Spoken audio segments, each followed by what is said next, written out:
আমাদের ছেলেমেয়েরা অনেক সময় ফেক রিলেশনশিপের খপ্পরে পড়ে।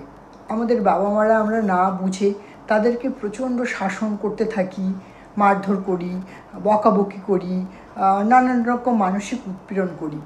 আমরা যদি একটু ছেলে মেয়ের সাথে বন্ধুর মতো মিশে সেই ফেক রিলেশনগুলোর সম্পর্কে আস্তে আস্তে বোঝাই, তাহলে কিন্তু আমাদের ছেলে মেয়েদেরকে সেই ফেক রিলেশনশিপ থেকে আমরা রক্ষা করতে পারি। আমরা প্যারেন্টসরাই পারি।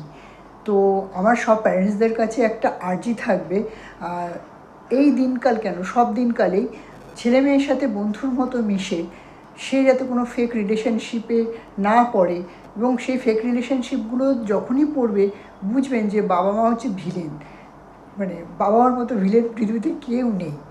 তো আমাদের বাচ্চাদের তো আমাদেরকেই রক্ষা করতে হবে, তাই বন্ধুত্বপূর্ণ মনোভাব নিয়েই এই ফেক রিলেশনশিপ থেকে আমরা আমাদের বাচ্চাদেরকে রক্ষা করতে পারবো।